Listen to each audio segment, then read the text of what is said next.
பொன்னையாற்றில் கரையோர மக்களுக்கு வெள்ள அபாய எச்சரிக்கை விடுக்கப்பட்டு உள்ளது. வேலூர் மாவட்டம் பொன்னையாற்றின் கரையோர மக்களுக்கு வெள்ள அபாய எச்சரிக்கை விடுக்கப்பட்டு உள்ளது. இது குறித்தான கூடுதல் தகவல்களை வழங்குவதற்காக இணைப்பில் இணைகிறார் எமது செய்தியாளர் ஜான்சன். வணக்கம் ஜான்சன், தகவல்களை பகிரலாம்.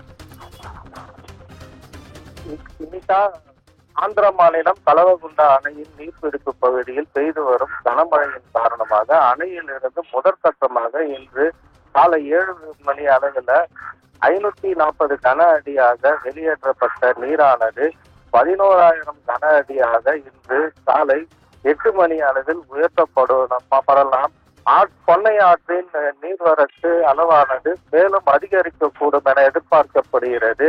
எனவே பொன்னை ஆற்றின் கரையோர மக்கள், வசித்து வரும் மக்கள் யாரும் ஆற்றின் நீரில் பொன்னை ஆற்றில் இறங்கவோ ஆற்றில் குளிக்கவோ கடக்கவோ கூடாது. மேலும் துணி துவைக்கவோ கூடாது. கால்நடைகளை பத்திரமாக பாதுகாத்துக் கொள்ள வேண்டும். மேலும் வீட்டில் உள்ள சிறுவர்கள், சிறுமிகள் ஆற்றில் அருகே செல்லக்கூடாது என விழிப்புணர்வுடன் இருக்க வேண்டும் என மாவட்ட ஆட்சியர் ஒரு அறிக்கை ஒன்றை வெளியிட்டுள்ளார். மேலும் மாவட்டங்களில் பரவலாக மழை பெய்து வரும் நிலையில ஏரி, குளங்கள் போன்ற இடங்களில நீர்வரத்து அதிகரித்து வருவதால் பொதுமக்கள் விழிப்புணர்வுடன் இருக்க வேண்டும் என மாவட்ட ஆட்சியர் சுப்புலட்சுமி ஒரு அறிக்கை ஒன்றை வெளியிட்டுள்ளார். தகவல்களுக்கு நன்றி ஜான்சன்.